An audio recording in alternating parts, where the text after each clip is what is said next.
with 20 students, and at the end of a year, I think we had close to 1,000, and we were buying, 4,000 or 5,000 textbooks. And at that point, I got a phone call from BPP just going, what are you doing in Romania? And I said, we're teaching. And they said, you're buying a lot of books. And I said, because we're doing a lot of teaching. And I had no idea who I was talking to.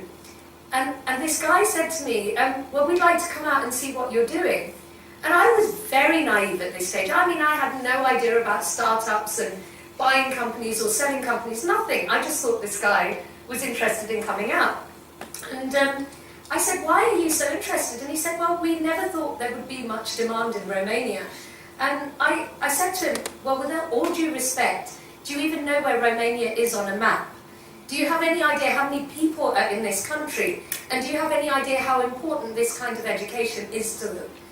And I got silence at the end of the phone. And the guy said, right, I'm coming out. Can I come out in 2 weeks' time? I said, yeah, please do. So this man comes out and he gives me his business card. And it's chairman of BPP, PLC. And PLC Public Limited Company is listed on the UK Stock Exchange, and I had no idea. This was pre-internet, right? So not that much in terms of, checking out, who it was. And so, I met him and had a really good chat with him, and he was like asking me, how did you build the business? And I was telling him that I went to lots of networking events. Luckily from my Ernst & Young days, I'd met the finance director of Coca-Cola, of Unilever. I went to them, asked them for their employees, trained them, etc., etc. And he really liked the operation. And at the end of the 3 days, he just sat down across the table and he said, I'd like to buy your operation. And I just looked at him and I said, oh. And he said, how much would you sell it for? And I just looked at him and I said, you know what, I've really never thought about that. And then I said, but if you bought it, what would I do? And he said, I'd like to set up an international division, and I'd like you to head it up. And I was 27, right? So I was just like, okay, so how would this work then? And bought some minutes in my head, right, rapidly going round, tick, tick, tick, tick, tick.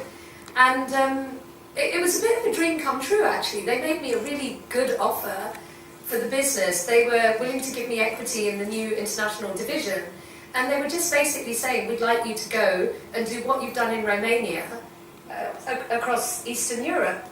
So within, 2 months we completed the deal. To be honest, I didn't take any advice, and if I had taken advice at that time, I think I may have got too greedy, or I think I may have been a bit too sharp with them and aggressive. So I'm actually very comfortable with how it happened. I could have got a better price, I could have got a better deal, but I was really happy with what I got. So, did your gut feeling play a big role in making that decision?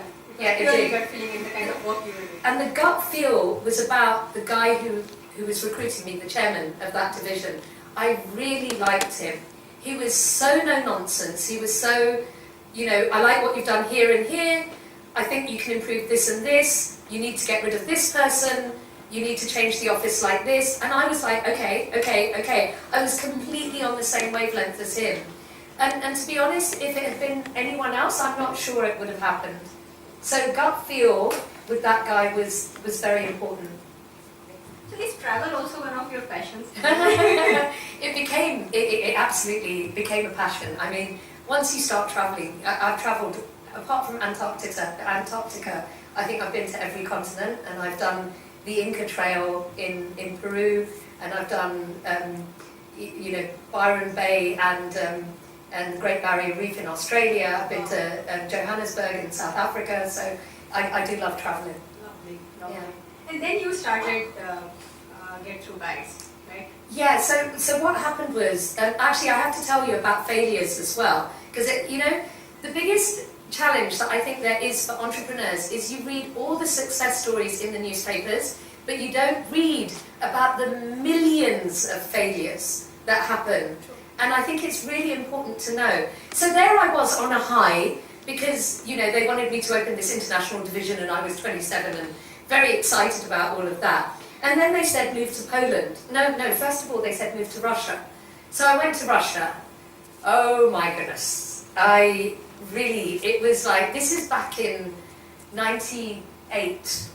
And it was the Wild West. It's the only way I can describe it. It was still quite communist. And it was very scary for a single woman. I went out there on this trip and I was petrified. And BPP had another division that did language training. So they kind of took me around, and the guy who was running the language training division, I said to him, is it safe here? And he goes, yeah. He goes, I've only been kidnapped once. I was just like, oh my God. And I said, really? And he goes, well, not really kidnapped. I was held hostage in my flat. But luckily, my colleagues came to, they found me 3 hours later. And I was like, okay. And he goes, but it wasn't Russians, it was Uzbeks. And I was like, okay. Right, and so I felt really uncomfortable there. Luckily, as luck would have it, and this guy has played an important role in my life in many respects, and he's now here in India as well. There was a guy who was running one of the big fizzy drink companies at the time, and his name's Subhanu Saxena. Subhanu Saxena is now running Cipla in India. Yeah, he's the new CEO of Cipla. And Subhanu was running this fizzy drinks company out there. So I went to see him, and he gave me some brilliant advice on how to do business, there. But, the thing is, he was with one of those really big companies. And even though BPP was a listed company, it was like I was an entrepreneur back then. It was startup city. And basically, I felt really uncomfortable with Russia. But I knew, I went and met the big companies, and I thought I could make it. Came back to Romania, and literally the following day, the Russian crisis hit. And Russia went, and I was like, yes. So I didn't have to go to Russia. So then my boss was on the phone, and he goes, right, Russia's off the cards. Where are we going next? Poland? And I went, okay, Poland. So went over to Poland. At that time, as I said, no internet. Internet was in its infancy. I think AOL was around at the time, but getting information about a new market was not easy. So I went to visit the Polish embassy when I was in Romania, got some information, got all the contacts from the Romanian companies about their counterparts in Poland, and went off to Poland. Failure number one, I spent a week, and I'm a very positive person, you can probably tell, right? So I went there thinking, you know what, I'm going to be able to crack this is going to be easy. And I remember landing there in December, and it was, if any of you have seen my TEDx talk, I talk about this a little bit, but I remember landing there in December, and it was minus 20, and there was snow up to here, and I was staying in this old communist hotel. And I had 3 days of meetings, and in every meeting they went, you've lived in Romania. Romania is so far behind Poland, there is nothing you can offer us. And every single client said this. They were, at that time, and I have to say Poles have changed a lot, the people that I met didn't particularly like Indians, didn't particularly like women, didn't particularly like young women who had the title of CEO of the international division, didn't particularly like people who had experience of Romania. So I was hitting negatives from the moment I walked into that room. And ageism, it's like, but you're too young. How can you be the managing director of the international division? So I faced all these problems, and my confidence was, so low. And I remember being in my hotel room, just thinking, I can't do this. And then trying to pep myself up, saying, Vandana, I can. And this newspaper got shoved under the door, picked it up, and it had an advert for a business mixer for the British Chamber of Commerce in Poland. And it was a business mixer with PwC, or PW, I think it was then, Pricewaterhouse. So I decided to go along to that business mixer. I went into that room, and that room was full of 200 men in their 40s, and all drinking beer or vodka, and looking like they all belonged. And I just felt so out of place that I wanted to walk out. And I suddenly saw in the corner 3 women, and I literally ran over to them, and I said, it's so nice to see women. And they said, oh, you're British. And I said, yeah, I'm British, but I'm from India originally. and I'm here in Poland to set up